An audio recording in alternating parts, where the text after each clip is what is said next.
সত্যিই কি টাইফুন আসছে বাংলাদেশে? এ বিষয়ে আলোচনা করব আজকের এই প্রতিবেদনে। ভিডিওটি শেষ পর্যন্ত দেখলে এ বিষয়ে অনেক গুরুত্বপূর্ণ কিছু তথ্য জানতে এবং বুঝতে পারবেন। বাংলাদেশ ফোর্সেস গোল 2030-এর অংশ হিসেবে আকাশ প্রতিরক্ষা শক্তিশালী করার পরিকল্পনা নিয়েছে। এর একটি বড় অংশ হলো আধুনিক প্রজন্মের যুদ্ধবিমান কেনা। বর্তমানে আলোচনায় রয়েছে দুটি বড় নাম, ইউরোফাইটার টাইফুন এবং চীনের তৈরি অত্যাধুনিক জেটেন্সি যুদ্ধবিমান। ইউরোফাইটার টাইফুন পশ্চিমা ব্লকের অত্যাধুনিক বিমান।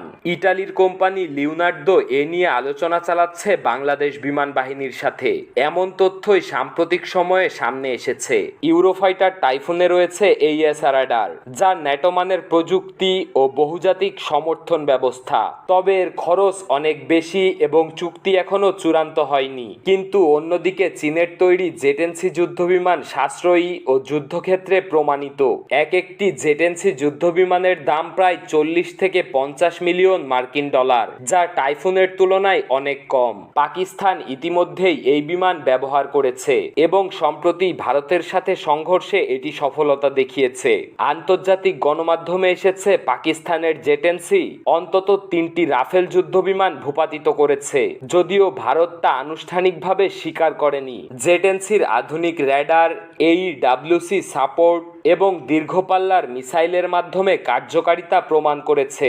অন্যদিকে ইউরোফাইটার টাইফুনের প্রযুক্তি অত্যাধুনিক ন্যাটো মানের, যা 4.5 প্রজন্মের যুদ্ধক্ষেত্রে প্রমাণিত এবং এর দাম 150 মিলিয়ন মার্কিন ডলার।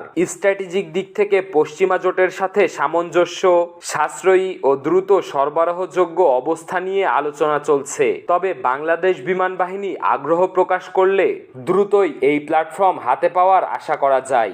বাংলাদেশের সামনে এ বিষয়ে বর্তমান সময়ে দুটি পথ রয়েছে। প্রথমটি হলো ইউরোফাইটার টাইফুন কিনে আকাশ প্রতিরক্ষায় পশ্চিমা মানের প্রযুক্তি যোগ করা, এবং দ্বিতীয়টি হলো জেটেন্সি কিনে তুলনামূলক কম খরচে দ্রুত যুদ্ধ ক্ষমতা অর্জন করা। তবে সবচেয়ে সম্ভাবনাময় বিষয় হলো বাংলাদেশ হয়তো দুটি প্ল্যাটফর্মকেই বেছে নিতে পারে, যেমন হেভিওয়েট ক্যাটাগরিতে ইউরোফাইটার টাইফুন এবং মিডিয়াম ওয়েট ক্যাটাগরিতে জেটেন্সি, যার ফলে প্রযুক্তি এবং যুদ্ধ ক্ষমতা সবগুলোর একসাথে ভারসাম্য রক্ষা করা সম্ভব হবে। বর্তমান সময়ে সবচেয়ে আলোচিত প্রশ্ন হলো, সত্যি কি ইউরোফাইটার টাইফুন আসছে বাংলাদেশে? তো উত্তর হলো, আলোচনা চলছে এবং পরিকল্পনা বাস্তবায়নের পথে, তবে এখনো আনুষ্ঠানিক ঘোষণা হয়নি। আবার অন্যদিকে জেটেন্সি দ্রুত ও সাশ্রয়ী সমাধান হিসেবে সামনে আসছে। ধন্যবাদ। প্রতিবেদনটি ভালো লাগলে বাংলাদেশ মিলিটারি প্লাসকে সাবস্ক্রাইব করুন।